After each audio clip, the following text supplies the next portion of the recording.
Assalamualaikum warahmatullahi wabarakatuh. Kami dari kelompok 9 yang beranggotakan Dea Agnesia, Muharyani, Dianisa Cikita, dan Nadia Niswah akan menjelaskan mengenai penanganan bencana kebakaran. Adapun outline pembahasan pada kali ini yaitu definisi kebakaran, definisi penanganan kebakaran, penyebab umum kebakaran, dan pengurangan dan pengendalian risiko kebakaran. Yang pertama yaitu definisi kebakaran. Kebakaran adalah nyala api baik kecil maupun besar pada tempat, situasi, dan waktu yang tidak dikehendaki, yang bersifat merugikan dan pada umumnya sulit untuk dikendalikan. Selanjutnya yaitu definisi penanganan kebakaran. Penanganan kebakaran adalah usaha menyadari atau mewaspadai akan faktor-faktor yang menjadi penyebab munculnya atau terjadinya kebakaran, dan mengambil langkah-langkah untuk mencegah kemungkinan tersebut. Nah, selanjutnya, apa saja sih penyebab umum kebakaran di tempat kerja? Syarat kebakaran bisa terjadi dan semakin membesar. Yang pertama, adanya bahan bakar atau bahan yang mudah terbakar. Yang kedua, adanya sumber pemantik api. Dan yang ketiga, adanya oksigen di udara untuk mendukung pembakaran. Selanjutnya, kita akan mengetahui bagaimana urutan kejadian penyebab kebakaran besar. Yang pertama yaitu adanya penumpukan bahan yang mudah terbakar di tempat kerja. Yang kedua, pengadaan sumber pemantik api secara tidak sengaja. Yang ketiga, ketidakmampuan mendeteksi adanya kebakaran dengan cepat. Dan yang terakhir, ketidakmampuan mengendalikan kebakaran dan memadamkannya. Nah, penyebab paling umum suatu kebakaran menjadi bencana besar bagi manusia adalah ketidakmampuan orang-orang yang terjebak dalam bangunan tersebut untuk keluar secara tepat waktu dan aman. Lebih banyak orang tewas dalam kebakaran akibat menghirup asap dan gas beracun dibandingkan akibat panasnya api. Karena gas beracun juga dapat menyebabkan hilangnya kesadaran dalam waktu beberapa menit, sehingga sangat dibutuhkan evakuasi pada waktu yang tepat. Waktu persisnya hal ini terjadi tergantung pada banyak faktor, namun disarankan agar setiap orang yang terjebak pada bangunan terbakar harus mencapai satu tempat yang aman atau zona terlindung dalam waktu 2 hingga 3 menit setelah mengetahui adanya kebakaran yang tidak terkendali. Berikut adalah alasan ketidakmampuan untuk keluar tepat waktu dari bangunan. Yang pertama, karena rancangan bangunan yang buruk. Disebabkan kurangnya penyediaan rute penyelamatan diri dari kebakaran dalam rancangan bangunan, sehingga mereka tidak mampu untuk menyelamatkan diri secara efektif dari bangunan tersebut. Selanjutnya, adanya hambatan rute penyelamatan diri dari kebakaran, di mana gudang dan fasilitas penyimpanan seringkali diisi terlalu banyak barang dan bahan-bahan yang tidak terdistribusi dengan baik, sehingga mengakibatkan hambatan rute penyelamatan diri. Selain itu, penguncian pintu keluar sebagai langkah untuk meningkatkan keamanan dapat mengakibatkan ketidakmampuan membuka rute keluar dan banyak orang terjebak di jalan buntu dalam bangunan yang terbakar. Selanjutnya, tidak adanya sistem peringatan dini jika terjadi kebakaran, seperti detektor asap, detektor panas, atau detektor api. Karena apabila alat tersebut tidak berfungsi dengan baik, maka akan menyebabkan keterlambatan signifikan dalam penyelamatan diri dan evakuasi.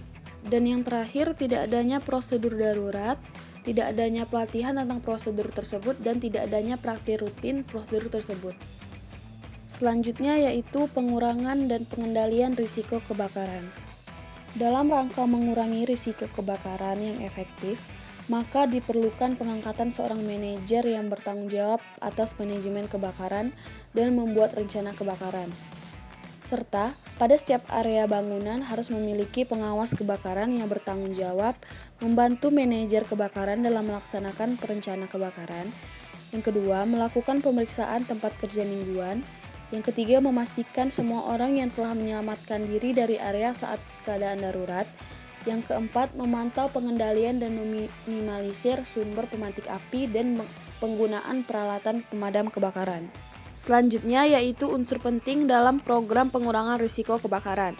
Yang pertama, mengendalikan bahan mudah terbakar, seperti membatasi dan menyimpan dengan benar bahan mudah terbakar, Cairan dan botol gas yang mudah terbakar disimpan di bangunan penyimpanan eksternal.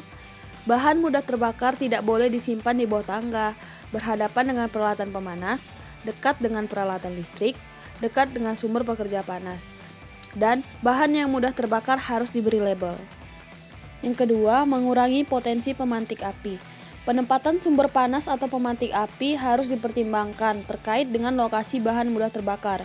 Faktor kendali berikut harus dipertimbangkan dalam rencana kebakaran, seperti dilarang merokok di tempat kerja, akses terkontrol untuk meminimalkan potensi kebakaran, perawatan rumah yang baik di area-area di mana pekerjaan panas dilakukan, dan seterusnya.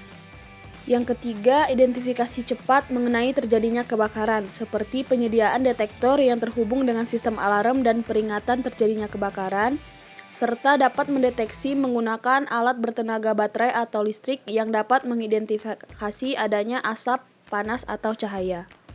Yang keempat, ketentuan dan prosedur keadaan darurat yang efektif, seperti adanya rute penyelamatan diri dari kebakaran yang ditetapkan dalam dua arah berlawanan, di mana semua rute penyelamatan diri harus ditandai dengan cat lantai kuning dan lebar minimal 70 cm serta bebas dari hambatan. Lantai tersebut dibangun dengan 2 tangga terpisah, serta rute penyelamatan diri harus diterangi dengan lampu darurat. Semua rute penyelamatan diri harus diperiksa setiap minggu untuk memastikan rute tersebut bebas dari hambatan, dan semua pekerja harus diberi instruksi dan pelatihan tentang prosedur penyelamatan diri. Yang kelima yaitu pengendalian kebakaran. Peralatan pemadam kebakaran harus dipilih dan diletakkan seefektif mungkin. Manajer kebakaran harus memastikan bahwa faktor-faktor berikut dipertimbangkan dalam rencana pemadam kebakaran, yaitu peralatan pemadam kebakaran yang benar disesuaikan dengan jenis kebakaran. Yang kedua, peralatan pemadam kebakaran diletakkan di pintu keluar bangunan sehingga peralatan tersebut bisa diakses dari posisi yang aman. Dan yang terakhir, peralatan pemadam kebakaran terpasang dengan benar dalam posisi yang tidak terhalang dan ditandai. Yang keenam yaitu pengelolaan risiko kebakaran. Pertama, manajer dan wakil harus mengetahui jumlah pekerja dan tamu di dalam bangunan. Setiap pekerja, kontraktor dan tamu harus diberi instruksi tentang prosedur evakuasi, dan kendaraan serta barang mudah terbakar dipindahkan ke jarak aman dari bangunan.